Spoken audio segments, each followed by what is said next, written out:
ఆరోగ్యశ్రీ అన్నది పూర్తిగా పడకేసింది. వైద్యం అన్నది పేదవాడికి అందకుండా పోయే పరిస్థితిలోకి వచ్చింది.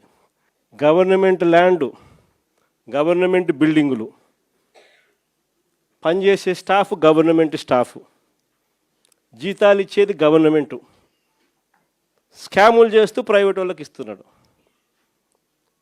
ఉట్టి జీతాలకే ఆ మెడికల్ కాలేజీలలో సంవత్సరానికి నెలకు 5 కోట్ల రూపాయలు ఒక్కొక్క కాలేజీలో అవుతుంది. సంవత్సరానికి 60 కోట్లు, 2 ఏళ్ళకు 120 కోట్లు గవర్నమెంట్ మెడికల్ కాలేజు ప్రైవేట్ వాళ్ళకి ఇచ్చి చంద్రబాబు నాయుడు 120 కోట్లు వాళ్ళకి ఎన్నికిస్తాడంట. ఇది ఎక్కడైనా మీరు విన్నారా? గవర్నమెంట్ది ల్యాండు, గవర్నమెంట్ది బిల్డింగులు, గవర్నమెంట్ స్టాఫు, జీతాలు ఇచ్చేది గవర్నమెంటు, నడిపేదేమో ప్రైవేటు, లాభాలేమో ప్రైవేటు కంట. ఇట్లాంటి దారుణమైన స్కాములు చేస్తే మేము అధికారంలోకి వచ్చినాక 2 నెలల్లో బొక్కలు వేస్తానని చెప్పిన.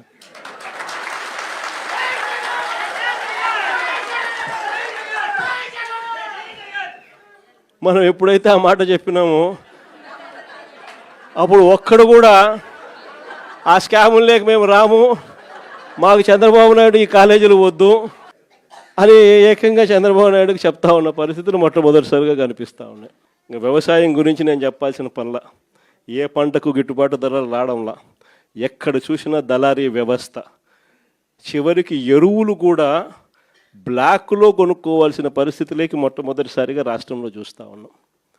మన ప్రభుత్వ హయాంలో ఉన్న ఆర్బీకేలు ఈ పొద్దు తెరమరుగైనాయి.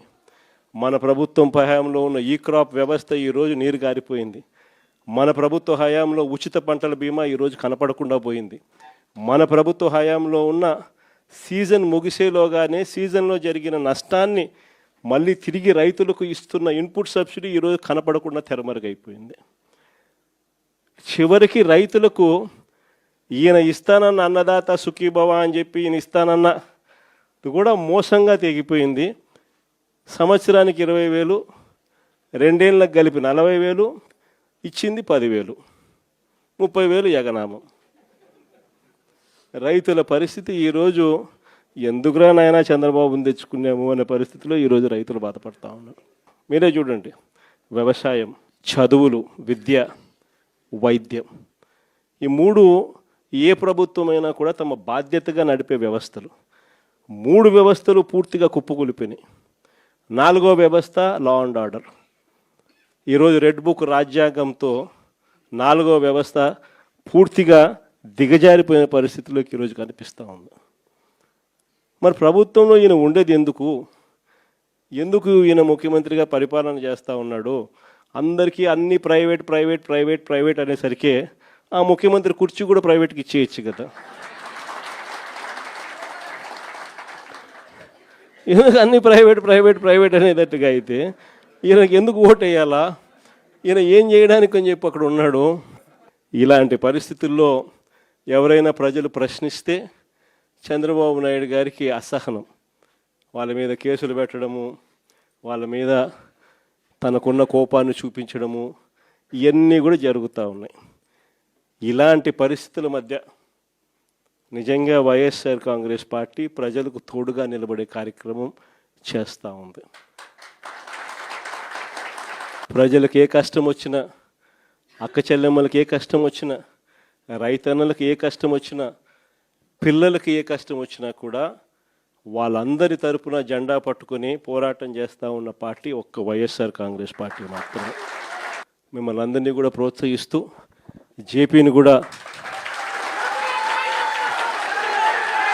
జేపీకి కూడా మీ అందరి సహాయ సహకారాలు కావాలి. అందుకనే జేపీని కూడా తీసుకొని వచ్చి బాధ్యతలు అప్పచెప్పినాం. జేపీకి కూడా మనలోని ప్రతి కార్యకర్త కూడా జేపీని కూడా మన సొంత కుటుంబ సభ్యునిగా భావిస్తూ మనం అందరం కూడా తోడ్పాటు ఇస్తేనే తాను కూడా గట్టిగా నిలదొక్కుంటుంది.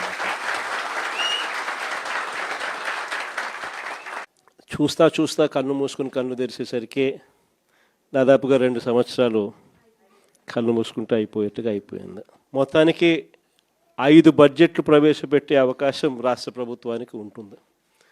అందులో 2 అయిపోయినాయి, 3వది ఇప్పుడు మార్చిలో ఫిబ్రవరి చివరిలోనో మార్చిలోనో 3వ బడ్జెట్ ప్రవేశపెడతారు. దాని తర్వాత ఇంకా మిగిలి ఉండేది 2.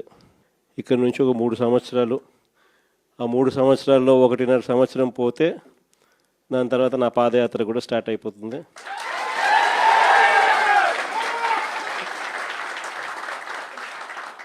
దాని తర్వాత మరో 1.5 సంవత్సరం నేను కూడా ప్రజలతోనే రోడ్ల మీదే ప్రజల్లోనే మమేకమవుతూ ఆ ప్రయాణం కొనసాగుతుంది. జగన్మోహన్ రెడ్డి గారు పాదయాత్ర చేస్తానని చెప్పినట్టున్నారు. ఎందుకండి పాదయాత్ర? అధికారం కోసమే కదా, అధికారం కోసమే కదా ఈ పాటలన్నీ. పోనీ అధికారం ఇస్తే ఏం చేశారు? కనీసం రాజశేఖర రెడ్డి గారి జలయజ్ఞమైన పూర్తి చేయగలిగారా? అధికారం లేకొచ్చిన 6 నెలల్లో రాజశేఖర రెడ్డి గారు మొదలుపెట్టిన అన్ని ప్రాజెక్టులు జలయజ్ఞంలో నవరత్నాలలో కూడా చేర్చారు. పూర్తి చేస్తామని చెప్పిన జగన్మోహన్ రెడ్డి గారు అధికారం వచ్చిన తర్వాత ఎందుకు పూర్తి చేయలేదు? పూర్తి మద్యపాన నిషేధం అని చెప్పిన జగన్మోహన్ రెడ్డి గారు మరి కల్తీ మద్యంతో ఓన్లీ క్యాష్ పద్ధతుల్లో మద్యం మాఫియా చేయలేదా? అధికారం ఇస్తే ఏం చేశారు?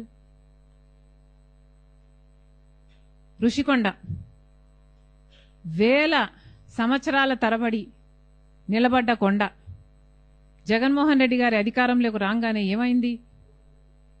బోడిగుండ అయింది. ఏమొచ్చింది?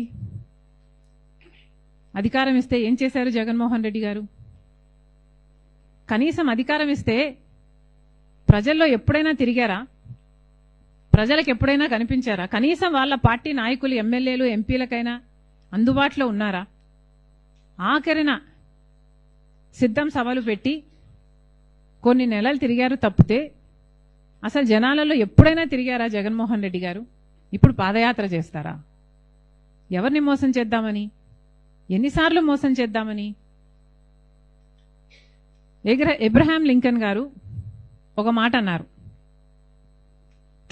To know the true nature of man give him power. ఇది నేను అనలేదు, ఎబ్రహాం లింకన్ గారు అన్నారు. To know the true nature of a man give him power. అంటే ఒక మనిషి నిజమైన నైజం తెలియాలంటే ఆయనకు అధికారం ఇచ్చి చూడండి అని అన్నాడు. మనం చూసాం, పవరు సూట్ అవ్వలేదు జగన్మోహన్ రెడ్డి గారికి. Power did not suit him. Jaganmohan Reddy గారి నేచర్ మారాలి, జగన్మోహన్ రెడ్డి గారి నైజం మారాలి. జగన్మోహన్ రెడ్డి గారులో మార్పు వస్తే, జగన్మోహన్ రెడ్డి గారిలో స్వార్థం తగ్గి మంచితనం పెరిగితే మేబీ దేవుడు ఇస్తాడేమో. కానీ అంతవరకు దేవుడు ఆశీర్వదించడు, ప్రజలు ఆశీర్వదించరు. ఇక మేం చేస్తున్న యాత్ర ఎప్పుడో ఎలక్షన్లకు ముందు జగన్మోహన్ రెడ్డి గారు సంవత్సరంన్నర ముందు అనౌన్స్ చేసినట్టు, ఇందాకెవరో చెప్పారు, ఎప్పుడు 27 జూలైలో పాదయాత్ర చేస్తాడా? దానికి ఇప్పుడు ఎందుకంటే అనౌన్స్మెంటు? మేము ఇప్పుడు అనౌన్స్ చేస్తున్నాం, ఇప్పుడు యాత్ర చేస్తున్నాం. ఎందుకు చేస్తున్నాం? మన్రేగాను బీజేపీ చంపేస్తుంది కాబట్టి చేస్తున్నాం. మరి జగన్మోహన్ రెడ్డి గారు దీని మీద ఎందుకు యాత్ర చేయటం లేదు? జగన్మోహన్ రెడ్డి గారు కూలీల కోసం, ఉపాధి హామీ కోసం ఎందుకు కొట్లాడటం లేదు? ఎవరికి ఉంది చిత్తశుద్ధి? మేము చేస్తున్న యాత్ర ఎవరి కోసం? మేము చేస్తున్న యాత్ర ప్రజల కోసం, గ్రామాల కోసం, గ్రామ స్వరాజ్యం కోసం, గ్రామాలలో మళ్ళీ ఉపాధి హామీ బ్రహ్మాండంగా నడవడం కోసం. ప్రజలే గమనించాలి.